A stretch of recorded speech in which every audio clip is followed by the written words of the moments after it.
We're restructuring globally. You're no longer a strategic fit. That's what they told me after 11 years expanding their reach across South America. I didn't lose a contract. They erased me from the map. My name is Felipe Rojas, third-generation textile entrepreneur. My grandfather came from Valencia with nothing but 2 sewing machines and a belief that fabric was more than product. It was culture. He built the first workshop in a dusty garage on the outskirts of São Paulo. My father expanded it, turned it into a regional distributor for premium fabrics. And I brought it into the new world. I'm 42 now. I've been working in this industry since I was 15, folding inventory and tagging fabric bolts after school. My father used to say, if you can't run the floor, you'll never run the company. I took that to heart. By the time I was 30, I had taken over operations, but I didn't just keep the wheel turning. I reinvented the machine. We shifted from traditional textile distribution to on-demand fabric printing. That meant machinery, tech, software, automation, a full transformation. And leading that transformation was one key partnership, an international printer manufacturer who saw in us not just a client, but a growing force in the market. For 11 years, we built together. Our name became synonymous with precision, speed, and innovation.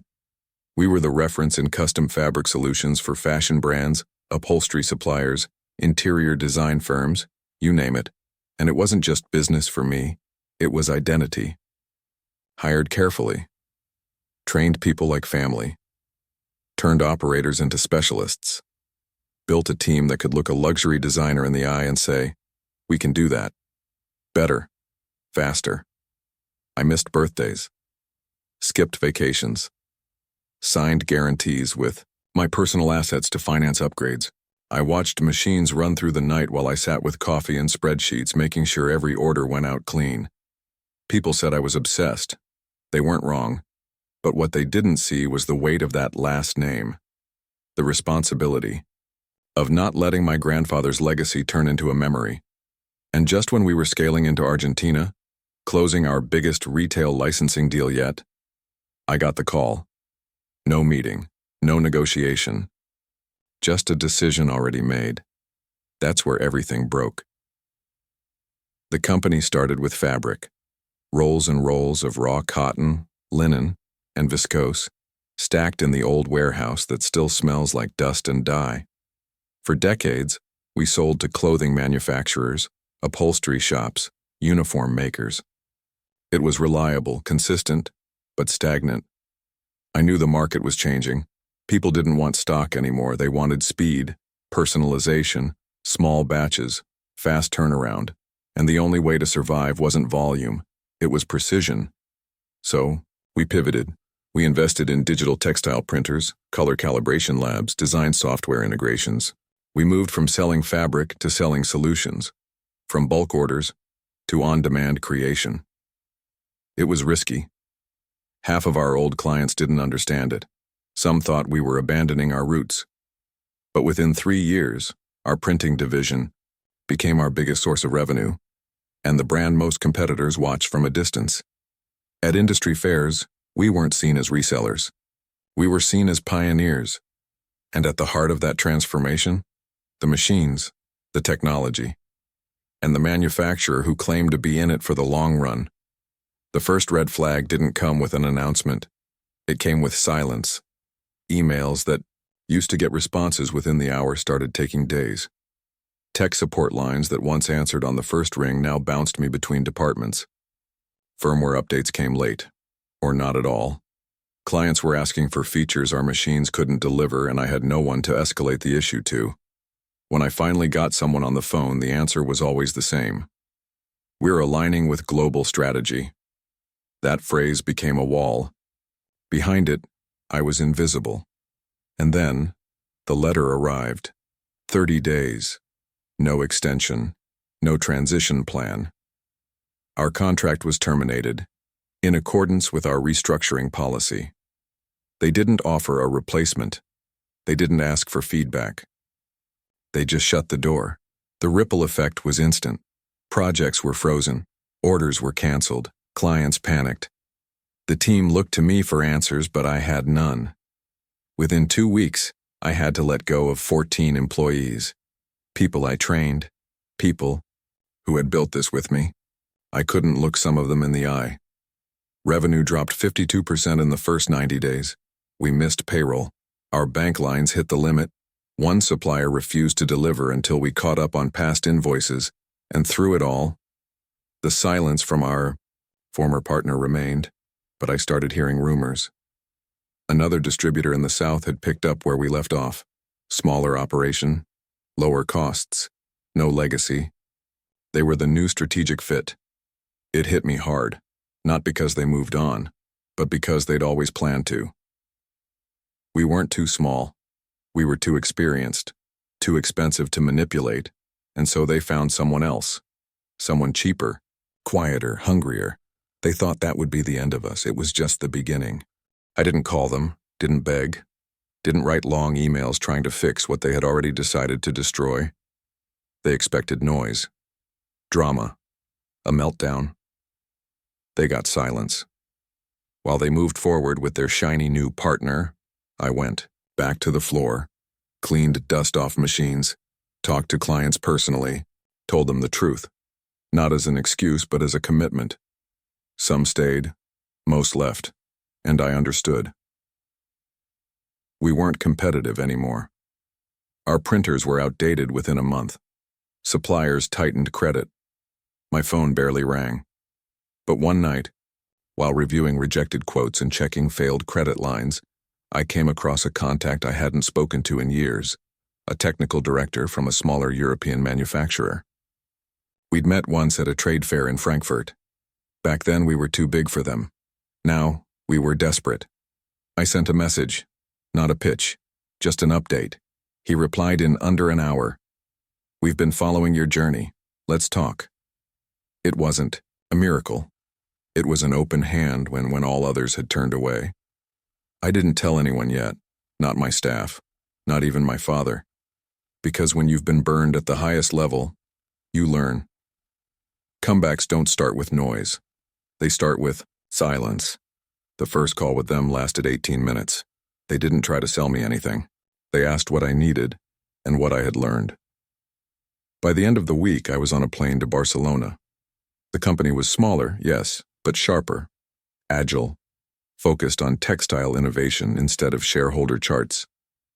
The founder, Matteo Serrano, greeted me in the lobby himself. No tie, no ego, just clarity. "We don't want your numbers," he said. "We want your experience." They weren't looking for a client. They were looking for a partner. They gave me 3 test units, full access to engineering support, and a dedicated integration team. No upfront payment, no contract trap, just mutual skin in the game.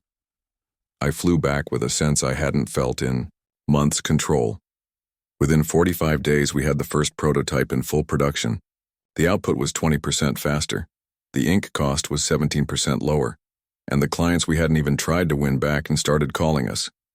"We heard you're working with Serrano. Can you quote a new run?" We saw the samples. This new finish. It's better than before. In 6 months, we recovered 80% of our print revenue, but it wasn't just the numbers. It was the tone. For the first time in over a year, I walked through the production floor and saw heads up, eyes focused. People moving with purpose again. One of the team leads, Anna, who I almost had to lay off, pulled me aside and said, "I don't know what you did, but this feels different. It feels ours again." I didn't say anything, just smiled, because behind that smile was the quiet satisfaction of knowing we didn't have to scream, or threaten, or sue. We just had to build smarter. By year 2, we'd passed our old revenue record. By year 3, we opened a second facility. And by the end of that year, the global market report showed something that made me stop mid-sentence during a strategy meeting. Serrano had overtaken our former supplier. Globally, they had lost market leadership. And the one name they had cut out of the map was now the backbone of their strongest competitor. I never sent them a message, never called. They saw the shift in every report, every deal they lost. I had no reason to say I told you so. The numbers did it for me. Their fall didn't make headlines, it came in whispers. Industry expos, tech forums, inside groups on LinkedIn. People started noticing delays in delivery, support calls going unanswered, machines arriving faulty and staying that way. Distributors pulled out quietly. Key accounts switched vendors overnight. One day I got a message from a former sales manager of theirs. It's chaos inside. They're blaming the market, but it's bad leadership. No direction, no trust. I didn't reply. There was nothing left to say. A year later, I was invited to speak at a closed conference for textile tech. The theme, building resilience in a shifting market. As I walked into the venue, I passed by their empty booth, logo still there. But no people, no activity, just a badge on a table. Forgotten. That same day, I sat across from a government trade advisor who looked at my badge, raised an eyebrow and said, "Didn't you used to work with?" He didn't even need to finish the sentence. I nodded. "Yes, once." He smiled. "Looks like you landed on the right side of history." But the real moment came a few months later, when Serrano sent me a scan of a purchase request. It came from them. Their procurement department had sent a formal inquiry for one of our custom-built modules. I read it 3 times. Not because I didn't believe it, but because of how poetic it was. The company that once erased us from their future was now trying to buy a piece of what we built without them. I didn't block them. I didn't respond. I just filed it under a folder named Things Time Handles. Because sometimes, victory doesn't come with fireworks. It comes with silence. And a signature at the bottom of the wrong form. I always suspected there was more. The decision had come too fast, too clean. No meetings, no explanations, just a severed lifeline. For a long time, I told myself it was just business, until I saw the memo. It came through a former engineer who had left the company and now worked as a consultant for one of our clients. During a late-night coffee, he pulled up an internal slide deck from a leadership off-site. It was dated 2 months before they canceled our contract. Slide 17. LATAM Partnership Realignment. Bullet point 3. Transition key accounts to new low-cost partner. Mitigate risk by maintaining public message of strategic rotation. My company, my people, reduced to a bullet point between logistics and quarterly forecast. It wasn't a restructuring. It was a calculated ejection. We'd invested millions into their ecosystem, trained their staff, opened markets they couldn't even spell. And when the numbers no longer favored their margin, they cut us loose like overstock inventory. For weeks I felt sick. Not with anger, with clarity. All the times I had defended them in board meetings, all the client deals I rescued on their behalf, all the brand equity I lent them, for free. It hadn't mattered. The plan was already in motion while they were still calling me strategic partner. But the part that hit me hardest was seeing my own emails quoted in the file as justification. Things I said in confidence. Operational feedback. Cost. Complaints. Used to paint me as misaligned. Unscalable. Emotionally attached to legacy systems, they hadn't just replaced us. They'd framed it as my failure. That's when I understood. This wasn't about losing a contract. It was about being erased cleanly, with no noise, no trace, no threat. But they had miscalculated one thing. I had nothing left to lose, and that makes a man very, very patient. I didn't sue. I didn't go public. I did something worse. I kept building. I built louder through results, through case studies, through client wins, through partnerships that spoke where I stayed silent. Now, the industry knows. Not because I exposed them, because they expose themselves. And when people ask what really happened between us, I don't give them a scandal. I give them one sentence. They tried to scale without a soul, and in the end, that's what collapsed. Rebuilding wasn't glamorous. There were no grand openings, no interviews, no confetti, just quiet mornings, long days, and the slow, disciplined process of becoming impossible to ignore. With Serrano as a true partner, we didn't just recover. We redefined. We stopped chasing big accounts and started curating strategic ones. We developed exclusive print textures no one else could replicate, integrated AI-driven ordering systems for custom runs, created a training academy inside our factory, not just for staff, but for clients, designers, and even competitors who wanted to learn how we worked. People didn't just buy from us, they studied us. 3 years in, we were presenting at international expos, not on the showroom floor, but on the main stage. Not as someone else's distributor, but as a brand of our own. When industry magazines ran their annual innovation rankings, we weren't in the vendor section anymore. We were listed under disruptors. We started receiving resumes from people who once wouldn't take our calls. Suppliers gave us terms they reserved for global players. And clients who once dropped us without hesitation, came back with phrases like, "We didn't realize how important your process was. We thought all printers were the same. No one does it like your team." I didn't respond with bitterness. I responded with delivery time, with precision, with professionalism. Because that's the difference between revenge and respect. One is loud, the other is permanent. My father, who once thought I was risking too much by going digital, now walks into the factory with pride. My grandfather's photo still hangs by the main office door. Every person we hire hears his story before they sign their contract. Not because we're stuck in the past, but because we know where we started. And today, when I walk through the floor, I don't hear silence anymore. I hear the sound of machines printing nonstop. I hear phones ringing with new orders. I hear employees laughing in the break room. I hear clients saying the best thing any entrepreneur could ask for: "We trust you." And that, after everything we've been through, is worth more than any contract we ever lost. It came in the form of a calendar invite. Subject: Strategic Joint Venture Discussion Center, Global Director, M&A, TechPrint Group. I knew the name. Everyone in the industry did. TechPrint had just acquired a regional distributor that happened to cover one of our fastest growing territories. And apparently, they were looking for someone to lead the integration process. Someone with local credibility, operational vision, and deep market knowledge. The meeting wasn't with a recruiter. It was with the board. I walked in wearing the same gray blazer I had worn the day they shut down our partnership. Except now the tag inside read, Custom Rojas & Co., one of our client brands, one of our success stories. They made the pitch, a leadership role, equity stake, freedom to build a hybrid division using their capital and our model. I let them finish. And then I asked the only question that mattered. Are you offering this because you believe in our method? Or because you're trying to buy what you couldn't beat? Silence. Then one of the board members, an older executive with a polished accent, leaned forward and said, "We've seen what you've built, and frankly, we'd rather be on your side next time." That's when I realized this wasn't a favor. It was survival. They didn't want to help me.